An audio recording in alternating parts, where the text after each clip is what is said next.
सम्पूर्णमा नमस्कार। मैले चाहिँ लोकसेवा सम्बन्धी प्रश्न उत्तरहरू लिएर आएको छु। आज चाहिँ तपाईँहरूले अब दिनुहुने जुनसुकै इक्जामहरूको लागि पनि एकदमै महत्त्वपूर्ण हुनेछ।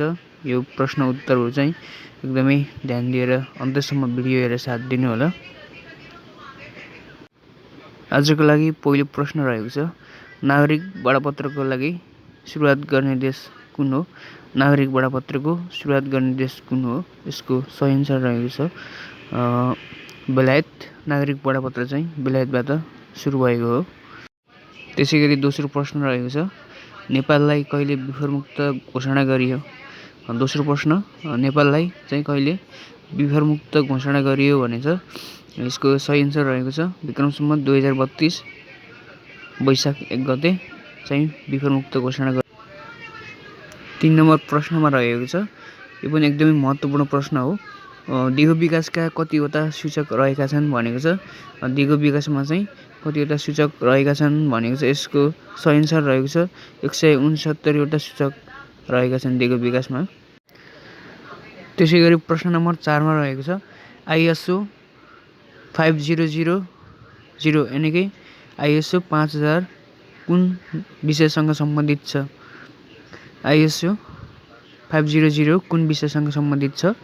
यसको चाहिँ ऊर्जा व्यवस्थापनसँग सम्बन्धित छ। यो चाहिँ प्रश्न नम्बर 5मा रहेको छ, कुन ग्रहलाई प्रेम र सुन्दरताको देवी भनेर चिनिन्छ? कुन ग्रहलाई प्रेम र सुन्दरताको देवी भनेर चिनिन्छ? यसको चाहिँ सही एन्सर रहेको छ शुक्र। शुक्र ग्रहलाई चाहिँ प्रेम र सुन्दरताको देवी भनेर पनि चिन्ने गरिन्छ। त्यसै गरी 6 नम्बर प्रश्नमा रहेको छ, नेपाल प्रिमियर लिग 2024 को सुरु कहिले भएको हो? यसको चाहिँ सही एन्सर रहेको छ विक्रम सम्वत 2081 मङ्सिर 15 गतेमा चाहिँ प्रिमियर लिग 2024 सुरु भएको हो। त्यसै गरी प्रश्न नम्बर 7मा रहेको छ, बेस्ट इन डिजिटल ब्याङ्किङ 2024बाट सम्मानित बैङ्क कुन हो? बेस्ट इन डिजिटल ब्याङ्किङ 2024बाट सम्मानित NICICI बैङ्क हो। प्रश्न नम्बर 8मा रहेको छ, 66औं साक्षर जिल्ला कुन हो? कहिले घोषणा भएको थियो? 66औं साक्षर जिल्ला चाहिँ जुम्ला हो। यसको घोषणा चाहिँ विक्रम सम्वत 2081 मङ्सिर 12 गते भएको थियो। त्यसै गरी प्रश्न नम्बर 9मा रहेको छ, 2080 सालको मदन पुरस्कार 2080 प्राप्त कृति कुन हो? यसको चाहिँ मुकाम रणमैदान कृति हो। त्यसै गरी प्रश्न नम्बर 10मा रहेको छ, पूर्व सभामुख दमननाथ ढुङ्गानाको निधन कहिले भएको हो?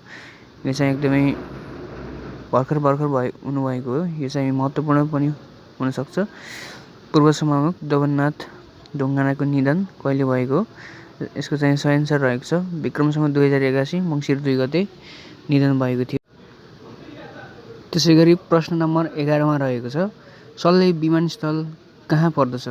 सल्ले विमानस्थल कहाँ पर्दछ? यो चाहिँ यसको सही एन्सर रहेको छ रुकुम। सल्ले विमानस्थल चाहिँ रुकुममा पर्छ।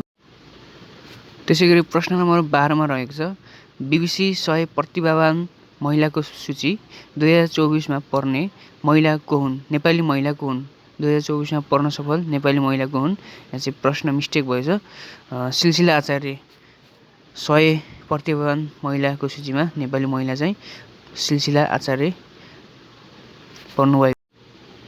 त्यसै गरी प्रश्न नम्बर 13मा रहेको छ, आँखा आकारको ताल भनेर कुन ताललाई चिनिन्छ? आँखा आकारको ताल, यसको सही एन्सर रहेको छ सुरमा सरोवर। यहाँ पनि हल्का मिस्टेक भएको छ, सुरमा सरोवर भनेर चिनिन्छ।